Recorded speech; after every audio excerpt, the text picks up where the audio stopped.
अगर आपने गौर किया हो तो महात्मा बुद्ध की तस्वीरों और उनकी मूर्तियों में उनके सिर पर घुंघराले बाल दिखाए जाते हैं, लेकिन एक्चुअली वो घुंघराले बाल है ही नहीं। हो गए ना हैरान?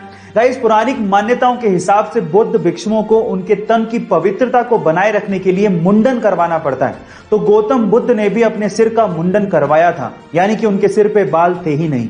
लेकिन चिलचिलाती धूप में जब वो तपस्या करते थे तो 108 घोंगे यानी कि स्नेल्स ने उनके सिर को ढक लिया था, ताकि इस कड़कती धूप में उनको हीट स्ट्रोक ना लगे। गाइस, क्या आपको इसके पहले तक इफेक्ट पता था? और अगर नहीं पता था तो चैट सेक्शन में जरूर लिखेगा। और ऐसे अमेजिंग वीडियोस के लिए गाइस, मान लीजिए कि आप अपनी पीठ के पीछे बैग लटका के यूं ही कहीं टहल रहे, अचानक से गलती से किसी की बंदूक की गोली अगर आपकी तरफ आ जाए तो इन दैट केस अगर आपके बैग में एप्पल का मैकबुक है तो आप बच सकते हैं। मैं ऐसा क्यों कह रहा हूं? गाइस, पूरी दुनिया में एप्पल के प्रोडक्ट अपनी टेक्नोलॉजी की वजह से फेमस तो है ही। आज मैं आपको इस वीडियो में एप्पल के मैकबुक की खास बात बताने वाला हूं। गाइस, एप्पल के मैकबुक, स्पेशली मैकबुक की बैटरी बुलेट प्रूफ है। जी हाँ गाइस, ये प्रूफ हो चुका है कि मैकबुक की बैटरी आपको 9mm राइफल, जो कि बहुत पावरफुल होती है, उसकी गोली से भी बचा सकती है। ऐसी थोड़ी दुनिया में एप्पल के प्रोडक्ट्स का नाम है। गाइस, क्या आपको इसके पहले तक इफेक्ट पता था? और अगर नहीं पता था तो चैट सेक्शन में जरूर लिखेगा। और ऐसे अमेजिंग वीडियोस के लिए आजकल के बच्चे इतने स्मार्ट हो गए हैं कि पूछो मत। अब मैं ऐसा क्यों कह रहा हूं, जरा ध्यान से सुनिएगा।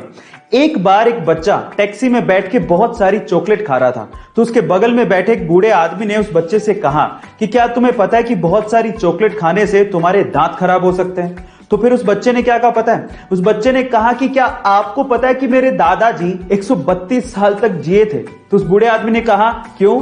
क्योंकि वो चॉकलेट खाते थे? तो फिर उस बच्चे ने कहा कि नहीं, क्योंकि वो अपने काम से काम रखते थे। अब आप समझ ही गए होंगे। गाइस, क्या आपने भी ऐसे स्मार्ट किड्स अपने आसपास देखे हैं? चैट सेक्शन में जरूर लिखेगा। और ऐसे अमेजिंग वीडियोस के लिए आजकल स्टडीज और जॉब्स और बहुत सारी चीजों के लिए हमें ऑनलाइन जाना पड़ता है, और उसी वजह से लैपटॉप्स या फिर मोबाइल्स का यूज बढ़ते जा रहा है। और यही कारण है कि आजकल लोगों को हेडेक और माइग्रेन जैसी प्रॉब्लम्स को भी फेस करना पड़ रहा है। और अगर आप लोगों को भी हेडेक या माइग्रेन जैसी प्रॉब्लम्स हैं तो आज इस वीडियो में मैं आप लोगों को इसका एक घरेलू उपचार बताता हूं। देखिए, अगर आप लोगों को हेडेक है तो दवाई लेने से अच्छा है कि आप एक एप्पल को काटिए, उस पर नमक लगाइए और उसे खाइए। आपको सिर दर्द से थोड़ी देर में आराम मिल जाएगा। और अगर आप लोगों को माइग्रेन जैसी प्रॉब्लम्स हैं तो इन दैट केस आप लोग गाय का शुद्ध देसी घी लीजिए और उसे रोजाना अपने नाक में उसके 2 या 3 ड्रॉप्स को डालिए। ऐसा करने पे आपका नॉर्मल सिर दर्द तो दूर होगा ही, माइग्रेन जैसी प्रॉब्लम्स में भी आपको राहत महसूस होगी। गाइज, ये हेल्थ टिप आपको कैसे लगी चैट सेक्शन में जरूर लिखेगा। और ऐसे अमेजिंग वीडियोस के लिए यूट्यूब पे हमारे चैनल को सब्सक्राइब कर लीजिएगा। और अगर आप इंस्टाग्राम पे देख रहे हैं तो मुझे फॉलो करना मत भूलिएगा। मिलता है अगली वीडियो में।